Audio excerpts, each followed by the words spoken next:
नमस्कार। पाठशाला की वीकेंड क्लास में आप सभी का बहुत स्वागत है। मैं हूं सुशांत सिन्हा। पाठशाला का वीकेंड स्पेशल दरअसल वो क्लास है जिसमें हम वो चैप्टर्स लेकर आते हैं जिसे या तो दर्शकों ने बहुत पसंद किया और कहा कि दोबारा देखना चाहते हैं, या फिर वो इंपॉर्टेंट चैप्टर जो आपसे मिस हो गया और आपको देखना चाहते हैं।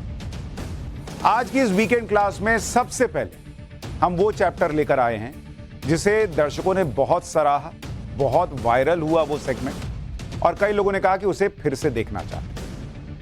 दरअसल प्रधानमंत्री नरेंद्र मोदी जब राष्ट्रपति के अभिभाषण पर अपनी बात रख रहे थे संसद के अंदर, तो उन्होंने गांधी परिवार से यह सवाल पूछा था कि नेहरू सरनेम का इस्तेमाल क्यों नहीं। इस पर बड़ा हंगामा भी हुआ। हमने इस पर कुछ रिसर्च निकाली थी। राहुल गांधी, सोनिया गांधी, प्रियंका वाड्रा गांधी, इनके नाम में गांधी कहां से आया, इस पर हमारी रिसर्च क्या बोलती है, उसका चैप्टर आपको दिखाते हैं।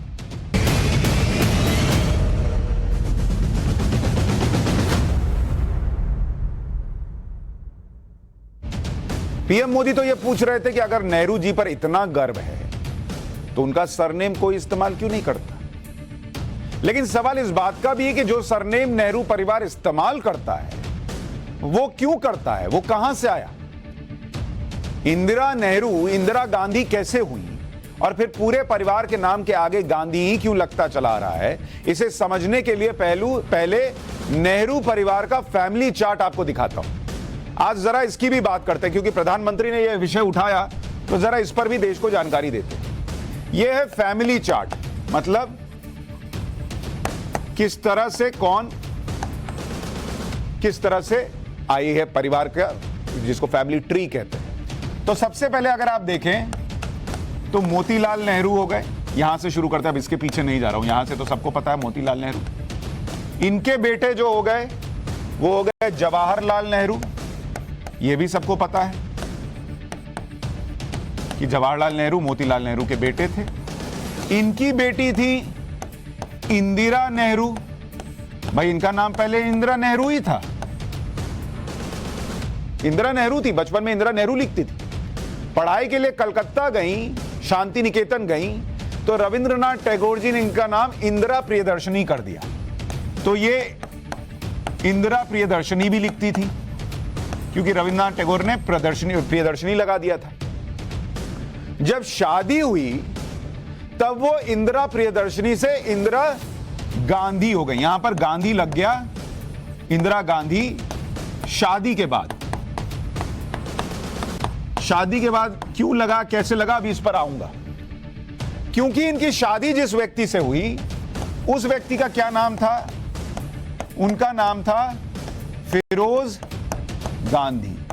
ठीक है, ये इनके पति हो गए फिरोज गांधी। तो फिरोज गांधी से शादी हुई तो उन्होंने इंदिरा गांधी कर लिया। लेकिन अभी कहानी है खत्म नहीं हुई, अभी इसमें ट्विस्ट है। अब इनके बेटे हुए दो, राजीव गांधी और संजय गांधी। ये भी आपको पता है, दो बेटे हुए। इनकी पत्नियां हो गई सोनिया गांधी और मेनका गांधी, और इनके बच्चे हो गए, राजीव गांधी के दो बच्चे हो गए, राहुल गांधी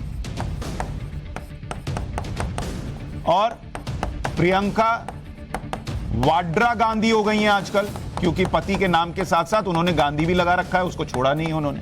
और संजय गांधी के बेटे हो गए वरुण गांधी। तो ये फैमिली ट्री है। अब नरेंद्र मोदी ये पूछ रहे हैं कि भाई सब गांधी गांधी लगा रहे हो, कोई नेहरू क्यों नहीं लगाता। तो उसकी वजह यह बताई जाती है कि भाई इंदिरा जी ने शादी कर ली फिरोज गांधी से, इसलिए वो गांधी सरनेम आया।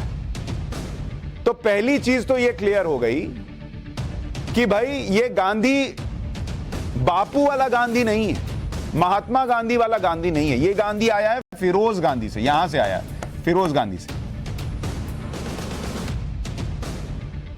अब सवाल इस बात का है कि परनाना जवाहरलाल नेहरू से होते हुए, दादी इंदिरा गांधी से होते हुए, ये पूरी विरासत आगे बढ़ रही है।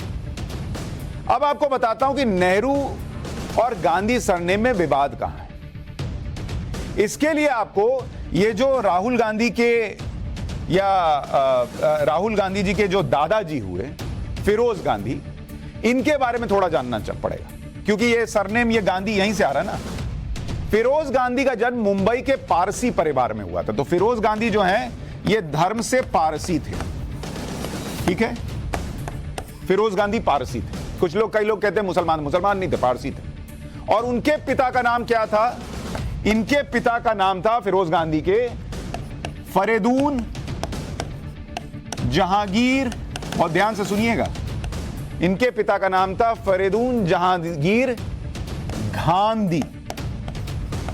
गांधी नहीं, गांधी, जिसको अगर आप इंग्लिश में लिखेंगे तो ये गांधी को लिखेंगे, स्पेलिंग होगी GHANDY। तो बेसिकली फिरोज गांधी का नाम, और उनकी माता जी का नाम था रतिमाई जहांगीर गांधी। तो भाई सवाल ये आपके मन में आ रहा होगा कि जब फिरोज गांधी के पिता का नाम फरीदून जहांगीर गांधी था, तो फिरोज अपने नाम के आगे गांधी कैसे लगाने लगे? वो भी तो गांधी हुए। कुछ लोग घैंडी पढ़ते हैं, तो फिरोज घैंडी या गांधी कुछ भी होगा। गांधी कैसे जुड़ गया भाई, और कैसे ये आगे चलता चला आया? आपको बताता हूं कि फिरोज घैंडी, कुछ लोग घैंडी बोलते, तो मैं घैंडी रख रहा हूं, GHANDY, घैंडी ना होगा। कैसे फिरोज गांधी बने? इतिहासकार रामचंद्र गुहा अपनी किताब India after Gandhi, the history of the world's largest democracy में फिरोज गांधी के बारे में लिखते हैं। वो लिखते हैं कि फिरोज गांधी भी जवाहरलाल नेहरू के होम टाउन इलाहाबाद से थे। वो पारसी थे, उनका सरनेम पहले गांधी था। हालांकि जब उन्होंने आजादी के लिए स्वतंत्रता आंदोलन में हिस्सा लिया, तो वो अपना सरनेम महात्मा गांधी के सरनेम गांधी की तरह लिखने लगे। मतलब अपने मन से उन्होंने गांधी, घैंडी को गांधी कर लिया, GHANDY को GHANDI कर लिया, GANDHI कर लिया, गांधी कर लिया। फिरोज गांधी का सरनेम बदलना उनकी पत्नी के लिए काफी अहम साबित हुआ, यह रामचंद्र गुहा लिखते हैं। केवल कुछ भारतीयों को ही नहीं, बल्कि कई विदेशी लोग यह मानने लगे कि वो यानी इंदिरा गांधी किसी ना किसी तरह से महात्मा गांधी से जुड़ी हुई। तो ये घैंडी से गांधी हुए फिरोज गांधी इसलिए क्योंकि वो गांधी जी को पसंद करते थे, तो अपने मन से नाम रख लिया।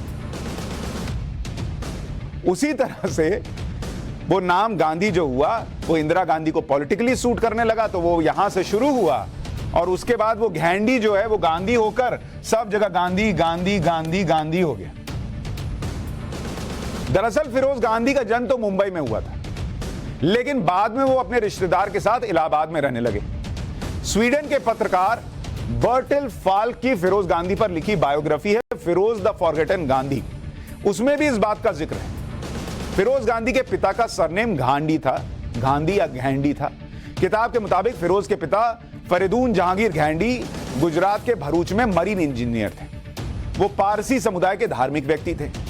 फिरोज उनकी 5वीं और अंतिम संतान थे। जब वो कुछ ही महीने के थे, तो उनके रिश्तेदार शिरीन कमिश्नरिएट से ने उन्हें गोद ले लिया था, और शिरीन डॉक्टर थी और इलाहाबाद में रहती।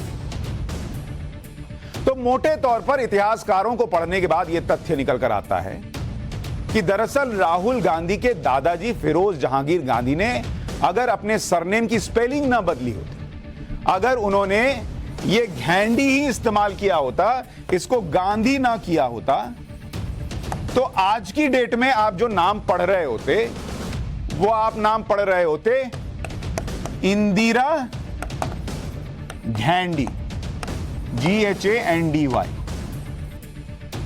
आप नाम जान रहे होते राजीव घैंडी। आपको पढ़ाया गया होता कि इनके भाई थे संजय घैंडी। फिर आप बहुओं के नाम सुनते, सोनिया गांधी जो है, वो आपको पता होता कि उनका नाम सोनिया घैंडी है। मेनका गांधी है, घैंडी, ये आपको पढ़ाया गया होता, ये आप सुन रहे होते। राहुल गांधी जिनको आप सुनते हैं, उनको आप बुलाते कि राहुल घैंडी है। और फिर आखिर में आप सुनते कि प्रियंका जी की शादी हो गई, लेकिन उनके नाम में आज भी लगा है प्रियंका वाड्रा घैंडी।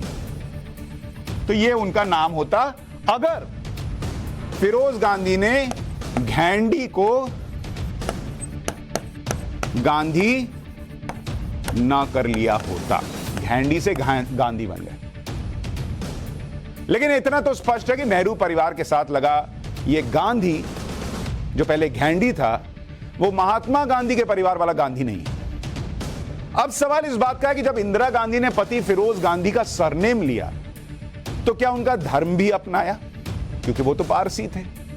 और अगर नहीं तो फिर राहुल गांधी जो खुद को हिंदू बताते वो हिंदू परिवार से हुए या दादा फिरोज गांधी की वजह से पारसी हुए? क्योंकि राहुल गांधी तो खुद को हिंदू बताते हैं। राहुल गांधी खुद कह चुके हैं कि उनका गोत्र दत्तात्रेय है।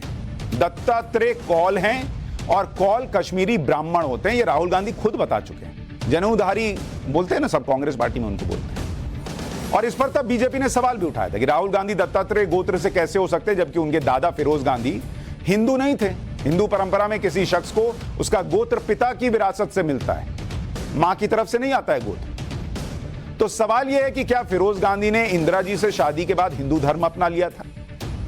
इसके बारे में वरिष्ठ पत्रकार विनोद मेहता की किताब द संजय स्टोरी के मुताबिक फिरोज गांधी ने हिंदू धर्म अपना लिया था। रूढ़िवादी हिंदू विचारों से बचने और कानूनी मुसीबत से बचने के लिए उन्होंने ऐसा किया। इंदिरा और फिरोज ने कश्मीर में हनीमून मनाने के बाद सिविल मैरिज की थी। विनोद मेहता ने अपनी किताब में आगे लिखा कि बाकी बायोग्राफर्स और ऑब्जर्वर्स ने भी यह पुष्टि की है कि फिरोज ने धर्म परिवर्तन किया और सिविल मैरिज की थी। हालांकि विनोद मेहता ही अपनी किताब में यह भी लिखते हैं कि जब इंदिरा गांधी से फिरोज के धर्म परिवर्तन के बारे में पूछा गया तो उन्होंने जोर देकर खंडन करते हुए कहा था, निश्चित रूप से नहीं। तो यही किताब कहती है कि बायोग्राफर्स कहते हैं कि फिरोज गांधी ने अपना धर्म परिवर्तन कर लिया था, और यही किताब कहती है कि इंदिरा गांधी दावा करती थी कि नहीं, फिरोज गांधी ने अपना धर्म नहीं बदला। अब धर्म नहीं बदला तो फिर तो वो पारसी हुए।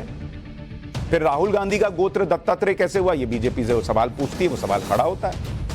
क्योंकि ये बड़ी विचित्र सी बात है। अगर इंदिरा गांधी के कहे को जो कि किताब में लिखा है उसे सही माने तो फिर सवाल यह कि अगर पति का सरनेम लिया तो फिर पति का धर्म क्यों नहीं लिया? ये तो सहूलियत से चुनने की बात हो गई। चलिए धर्म नहीं लिया तो ठीक, लेकिन गोत्र पिता का होने की बजाय नाना खानदान का कैसे हुआ, यह भी कई लोगों के लिए एक पहेली है। वैसे अगर आप देखें, एक चीज दिखा, यहीं डालिए, कहां वहां जाऊं, यहीं दिखाइए। गांधी परिवार के वरुण गांधी का चुनावी हलफनामा आप देखेंगे तो वरुण गांधी आज भी अपने हलफनामे में फिरोज वरुण गांधी लिखते हैं, जबकि राहुल गांधी अपने चुनावी हलफनामे में सिर्फ राहुल गांधी लिखते हैं। फिरोज गांधी ने महात्मा गांधी से प्रेरित होकर सरनेम लिया। इस सरनेम का फायदा उनकी पीढ़ियों को मिला। लेकिन महात्मा गांधी का परिवार आज कहां है आपको पता है? उनका क्या हुआ ये आपको पता है? घेंडी से गांधी बने देश में चर्चा में है, लेकिन जो ओरिजिनल गांधी हैं वो कहां हैं? महात्मा गांधी की फैमिली ट्री की तस्वीर आपको दिखाता हूं। महात्मा गांधी के 4 बेटे थे, हरिलाल, मणिलाल, रामदास और देवदास। हरिलाल को 4 संतान हुई थी। यहां डालिए जरा, ये साफ साफ दिखेगा, जरा इसको दिखाता हूं। गांधी जी के परिवार के बारे में लोगों को पता ही नहीं है और पूरा देश गांधी परिवार के बारे में जानता है। ये है उनका मोहनदास और कस्तूरबा बाई, उनके 4 बेटे हरिलाल, मणिलाल, रामदास और देवदास। 2 बेटियां रामी और मनुबेन और 2 बेटे कांतिलाल और रसिक थे। मणिलाल की 3 संतान थी, 2 बेटियां सीता और ईला, 1 बेटा अरुण था। रामदास जी की भी 3 संतान थी, 2 बेटियां सुमित्रा और उषा, 1 बेटा कनु थे। महात्मा गांधी की फैमिली ट्री और बड़ी है, लेकिन उनमें से 1 या 2 को छोड़कर आप किसी नाम के बारे में नहीं जानते हो। तुषार गांधी, राजमोहन गांधी, गोपाल कृष्ण गांधी ही ऐसे नाम हैं जिनके बारे में लोगों को थोड़ी बहुत जानकारी। कहने वाले तो कह के गए हैं कि नाम में क्या रखा है, लेकिन नाम में कुछ रखा हो ना रखा हो, लेकिन दाम में तो रखा है। और इसीलिए किसी को भी अच्छा लगेगा कि 1 लाख का हीरा अगर 25,000 में मिलने लगे। अब ये कैसे संभव है? 1 लाख का हीरा 25,000 में दिलाने वाला नरेंद्र मोदी का प्लान क्या है? अब उसका चैप्टर देखिए।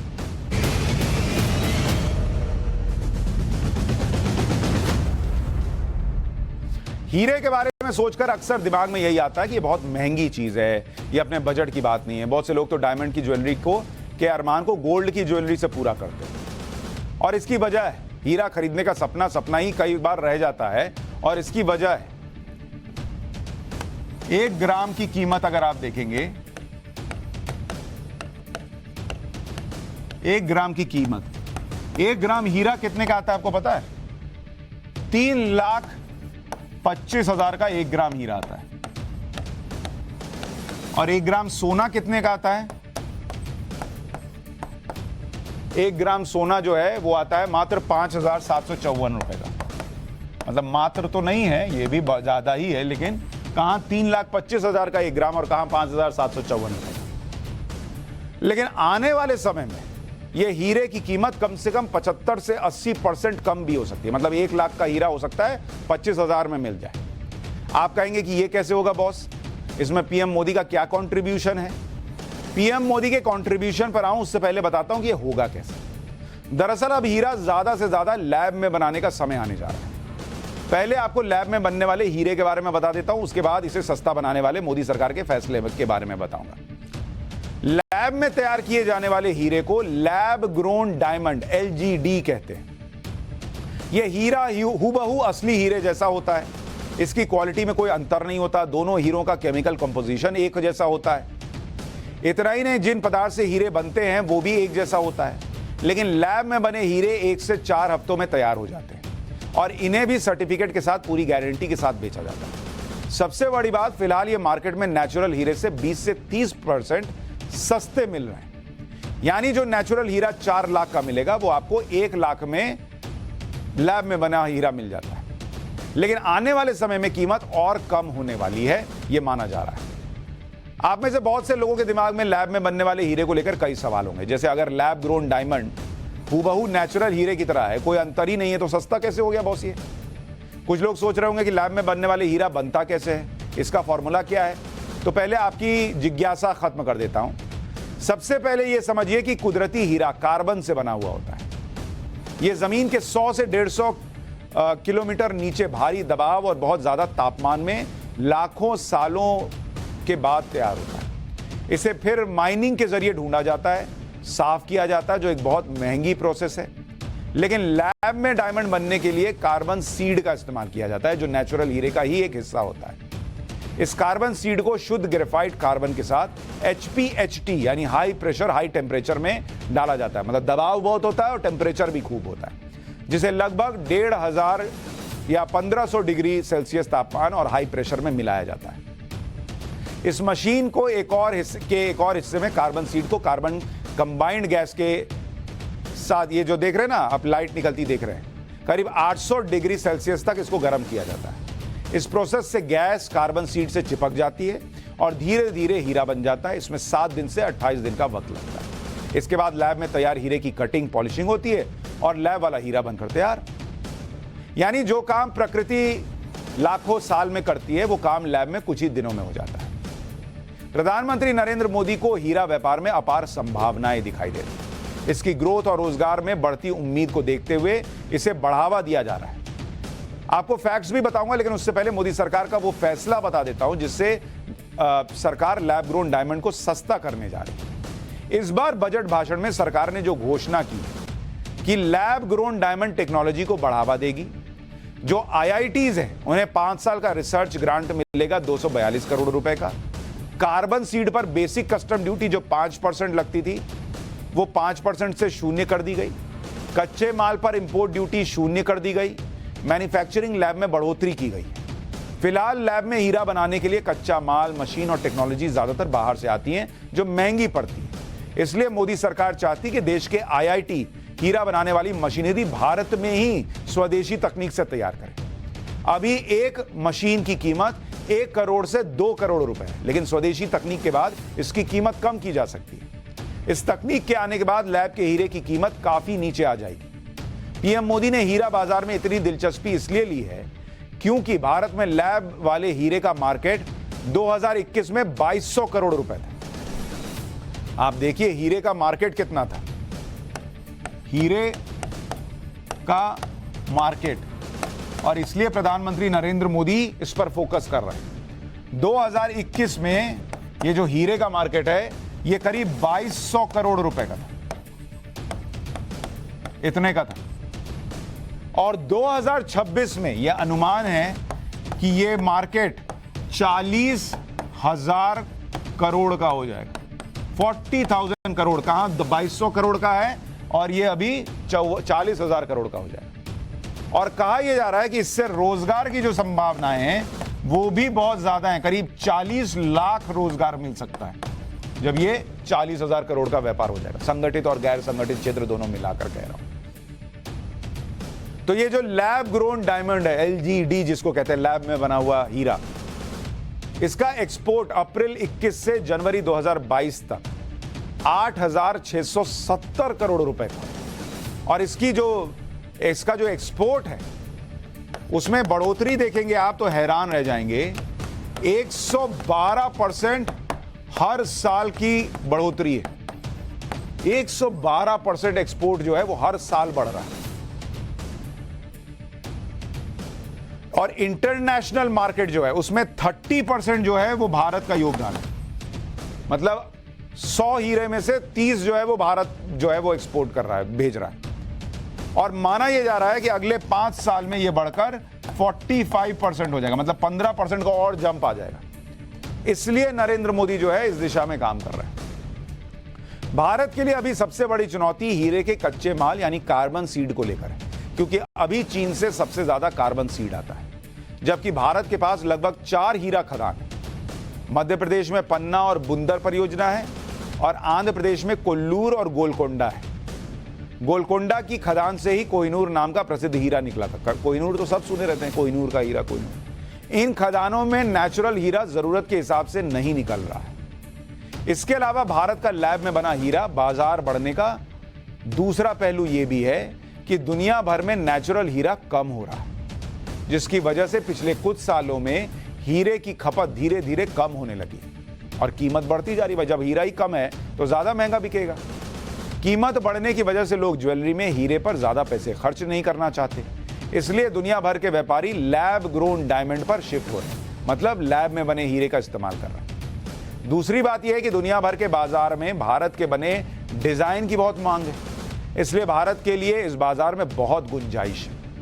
अब अगर हमारे यहां तो भाई हम चांद पे सबसे सस्ता यान भेज देते हैं, चंद्रयान सबसे सस्ता तो हम ही ने बनाया ना। तो अगर यहां पर IITs काम करेंगी, सरकार प्रोत्साहन दे रही है, तो अगर मशीनें सस्ती बन गई, बाहर से रॉ मटेरियल मंगा रहे हैं वो सस्ता हो गया, ये 1 लाख का हीरा 25 का 20,000 में भी मिलने लग जाएगा। और इन्हीं संभावनाओं को देखकर मोदी सरकार इंटरनेशनल हीरा बाजार में भारत को कोहिनूर की तरह चमकाना चाहती है। तो इसलिए यह फैसला लिया गया बजट में। अब इसका असर भी आने वाले वक्त में दिखेगा। अब ये नहीं कि आपकी पत्नी आज ही डिमांड कर दी कि हीरा दिलाओ। अरे मैडम अभी टाइम है, अभी तो बताया हूं।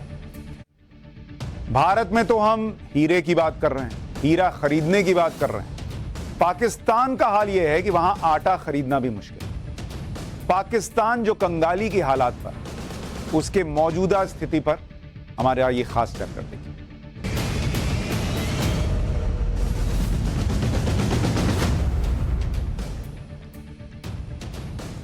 पाकिस्तान में इस समय एक लाइन लोग बहुत बोल रहे हैं कि मुल्क नाजुक दौर से गुजर रहा है।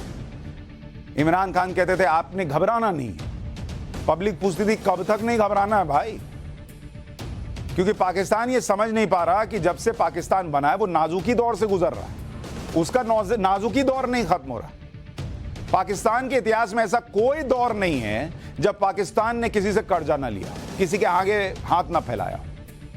आज हालत यह हो गई कि पाकिस्तान दुनिया के सामने हाथ नहीं झोली फैलाकर खड़ा है, लेकिन सिवाय बेइज्जती के उस झोली में कोई कुछ नहीं डाल रहा। अब तो उसके सबसे करीबी दोस्त चीन ने भी धमकी देना शुरू कर दिया है, क्योंकि चीन तो फायदे की डील करता है, उसका फायदा खत्म, डील खत्म। पाकिस्तान की हालत देखिए, जिस चीन के दम पर पाकिस्तान अपनी इकोनॉमी बेहतर करने के सपने देख रहा था, वही चीन अब पाकिस्तान को धमका रहा है। और इसकी वजह है पाकिस्तान के आतंकी संगठन। पाकिस्तान के आतंकी संगठन तहरीक-ए-तालिबान पाकिस्तान और बलूचिस्तान के आतंकी संगठन लगातार चीन के कर्मचारियों और चाइनीज एम्बेसी पर हमले की धमकी दे रहे हैं।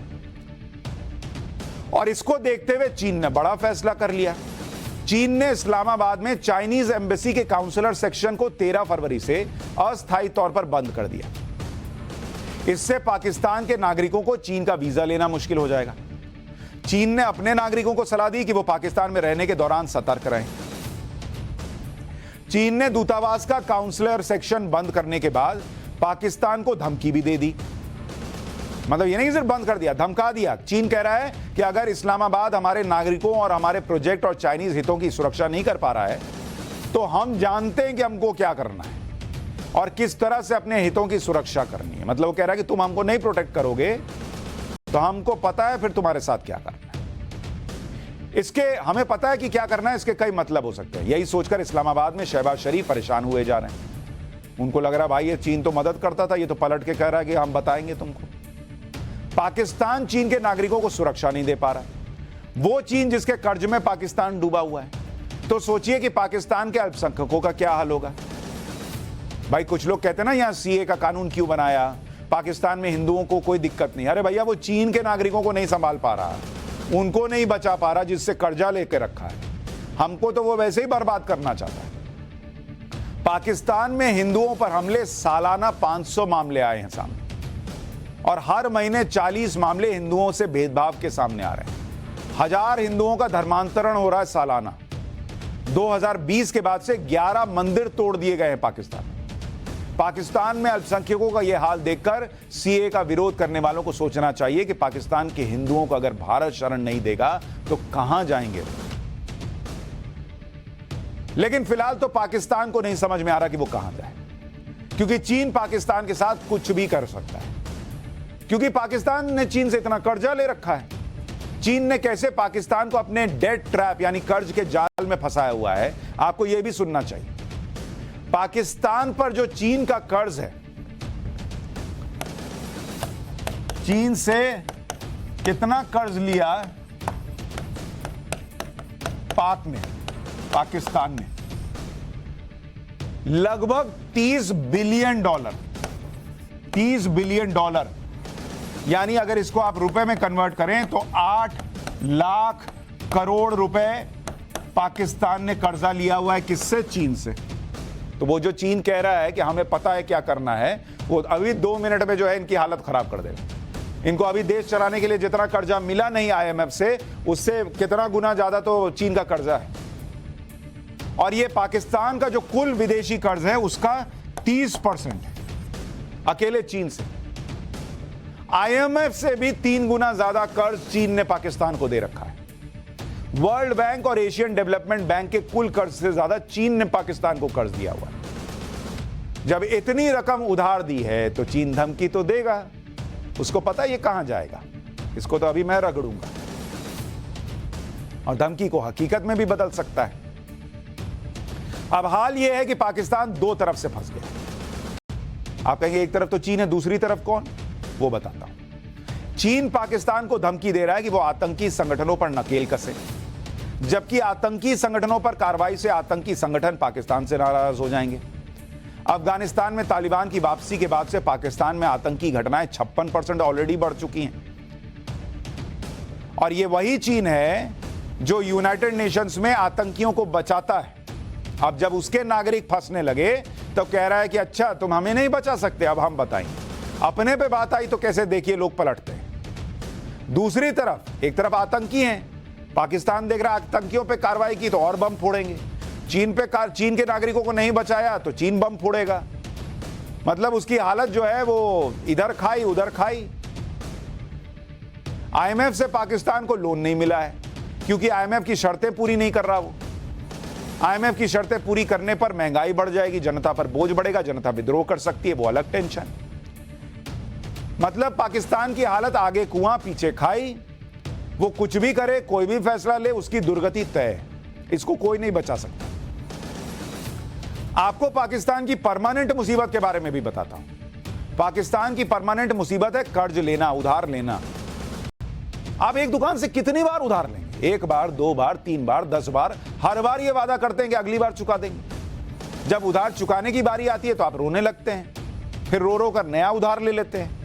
लेकिन दुकानदार भी आपको कब तक उधार देगा, कब तक आपके आंसू देखेगा? आखिरकार वो भगा देगा, भाग यहां से। यही हाल पाकिस्तान का है, उसको सब कह रहे भाग यहां से।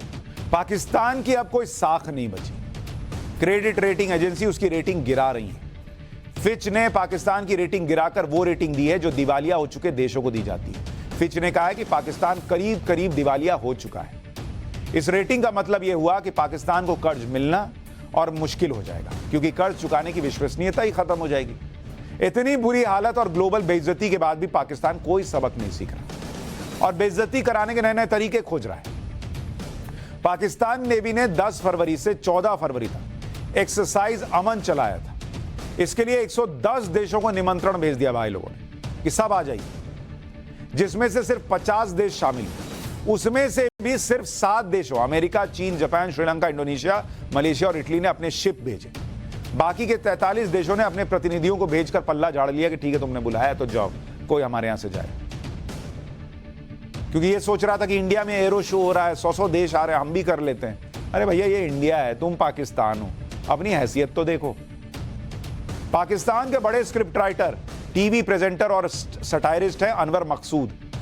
पाकिस्तान के मौजूदा हाल पर अनवर मकसूद ने जो कहा है वो पाकिस्तान की सरकार और नेताओं को सुनना चाहिए और समझना चाहिए कि पाकिस्तान में लोगों की सोच क्या है। मेरा वतन पाकिस्तान नमक पैदा करने वाले मुल्कों में दुनिया पे दूसरे नंबर पे आता है, लेकिन नमक हराम पैदा करने वालों में नंबर 1 है।